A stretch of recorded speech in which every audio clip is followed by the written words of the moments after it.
معزز محترم محتشم شامین، امام احمد ابن حنبل سارے پڑھی رحمۃ اللہ علیہ نقل کرتے ہیں کہ ابو غرہ جمحی شاعر تھا ایک، یہ غزوہ بدر میں قید ہو کر آپ صلی اللہ علیہ وآلہ وسلم کے سامنے آیا۔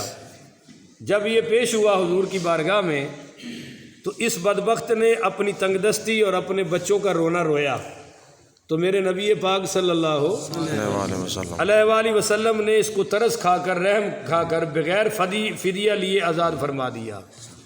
جب یہ رہا ہوا اور اپنی قوم میں پہنچا تو پھر یہ حضور صلی اللہ علیہ وسلم کی ہجب کرنے لگا، آپ کی توہین کرنے لگا، آپ کی گستاخیاں کرنے لگا، اور اللہ کی تقدیر کہ غزوہ احد میں یہ پھر قید ہو گیا۔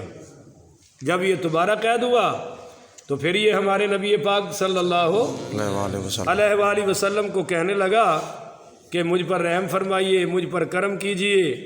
تو آپ صلی اللہ علیہ وسلم نے فرمایا کہ اب اگر میں نے تجھے چھوڑ دیا تو واپس جا کر اپنی قوم میں کہے گا کہ میں نے محمد کا مذاق اڑا دیا۔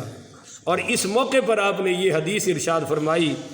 اور عجیب بات یہ ہے کہ امام طحاوی رحمۃ اللہ علیہ نے ابن وہب کا یہ قول نقل کیا ہے، اور ابن ہشام نے بھی اپنی سیرت میں لکھا ہے کہ اس سے پہلے یہ جملہ، یہ بات دنیا عرب میں کسی نے نہیں کہی، سب سے پہلے پیغمبر اسلام صلی اللہ علیہ وسلم نے فرمائی ہے۔ سبحان اللہ۔ اور اس کے بعد آپ کا یہ کہا ہوا حکم یا فرمان یا آپ کی یہ مثال پوری دنیا عرب میں ایک ضرب المثل بن گئی۔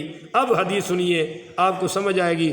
ان ابی ہریرہ رضی اللہ تعالی عنہ، یہ اس موقع پر ابو غرہ شاعر کے لیے آپ نے فرمایا کہ قال رسول اللہ صلی اللہ علیہ وسلم لا یلدغ المؤمن من حجر واحد مرتین۔ آپ نے فرمایا کہ مومن ایک سوراخ سے 2 مرتبہ نہیں ڈسا جاتا، ایک سوراخ سے 2 مرتبہ نہیں ڈسا جاتا، کہ میں نے پہلے تجھے رہا کر دیا تھا اور تو نے وہاں جا کر کمینے پن کا مظاہرہ کیا، اب پھر کروں گا تو پھر وہی تو کرے گا۔ تو لہٰذا ایک مومن ایک سوراخ سے 2 مرتبہ ڈنگ کھاتا نہیں۔ جہاں سے بھائی ایک بار کرنٹ لگ گیا ہے وہاں دوبارہ انگلی رکھنے کی ضرورت ہے؟ جس سوراخ سے ایک مرتبہ بچھو نے ڈنگ مارا ہے وہ اسی سوراخ میں دوبارہ انگلی دینے کی ضرورت ہے؟